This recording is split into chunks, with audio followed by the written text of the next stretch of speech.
先行者是浪琴表的宝藏系列。不久前，浪琴表办了场2025年的新品预览会，其中的先行者系列祖鲁时间1925腕表就是专为商旅人士特别打造的亮眼新作。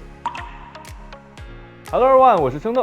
之所以说先行者是浪琴表的宝藏系列，是因为这个系列的每一款腕表都能够代表浪琴表陪伴人类伟大的飞行家、探险家去探索海陆空领域的传奇历史与探险精神。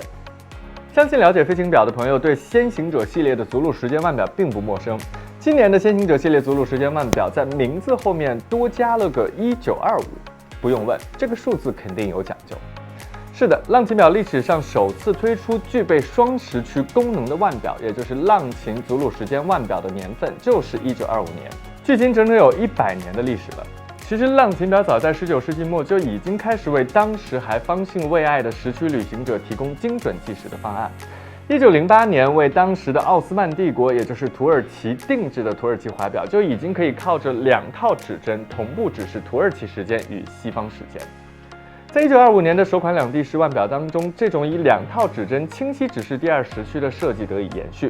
同时，矩形表壳、阿拉伯数字时标、铁路轨道式的刻度，甚至彩色线条，都体现着当时盛行的装饰艺术。而表盘12点位置的祖鲁旗帜标志尤为醒目。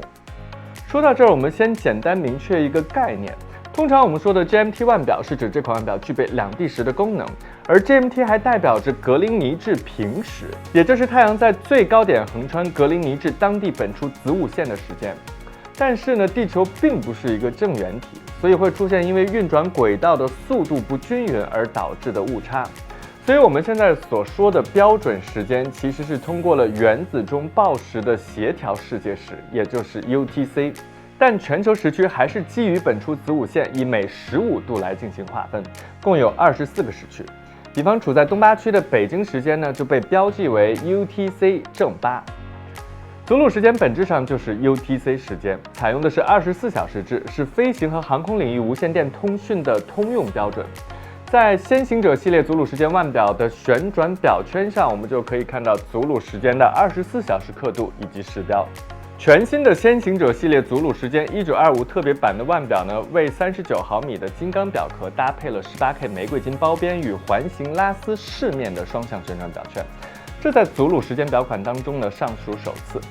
而且这个颜色也是经过了浪琴表特别的调配，采用了75%的金、20%的铜加上5%的银制成。而这个颜色正是为了致敬350年前就镶嵌在格林尼治皇家天文台地面标记本初子午线的铜条。镀玫瑰金阿拉伯数字时标与指针与细腻的黑色哑光立面表盘会形成非常悦目的反差。用于指示第2时区的指针带有三角形的箭头，可以清晰地指向表圈上的标刻。6点位置的日历视窗下的左右两侧低调地镌刻着1925和2025的年份数字。上方的5星标志代表着腕表搭载的机芯精准优质。在透底表背中，我们就可以看到浪琴表专属的 L84 4.4自动上链机芯的精妙运转。而且呢，机芯的摆头不仅特别呼应了本初子午线的色调，还特别镌刻了本初子午线在地图上的位置。得益于硅油丝和创新组件，这枚机芯的防刺性比 ISO 764参考标准高出了10倍，同时动力储存也达到了大约3天。当然，一款多时区腕表不仅要性能精准，还要便于操作和调教。我们以北京时间和瑞士时间为例，假设现在是北京时间下午2点45，那瑞士时间倒推6个小时，就是早晨的8点45。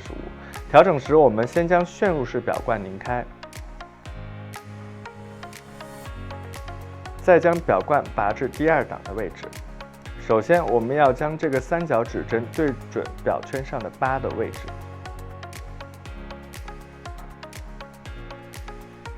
好，接下来将表冠按回到第1档，调整北京时间下午2点45，再拔出表冠到第2档，调整分钟2点45。好，调整完毕。现在是瑞士早晨8点45，北京时间2点45分。因为目的地的时间是12小时制，可以通过观察时针调过12点位置的时候，日历窗有没有跳转，来确定目的地的时间是上午还是下午。而且呢，日历是可以进行双向调整的，所以说整个的调整过程非常的方便。调整完成后呢，一定要记得将表冠按回，同时拧紧。如果你对时区非常了解的话呢，还可以通过转动表圈来配合这个指针来呈现第3时区的时间指示。这款全新先行者系列祖鲁时间1925特别版腕表的人民币售价是33600元。腕表配备的纪念表盒里呢，还会附赠一条编织表带和表带更换的工具。通过快拆系统卸下金刚表链后呢，就可以用工具迅速完成编织表带的更换。可以和各位提前曝光的是，浪琴表在下半年还会继续推出39毫米和42毫米的祖鲁时间腕表，还有之前的经典款，我一起拿在手上给各位做一个对比。我个人觉得呢，这款100年纪念的特别版腕表，无论是从色调搭配、细节烘托以及佩戴感受上，都足以满足对优雅、精致以及商务旅行的要求。而且呢，它所蕴含的故事以及材质的选用上也更加的考究。当然，各位可以根据自己的预算来进行选择。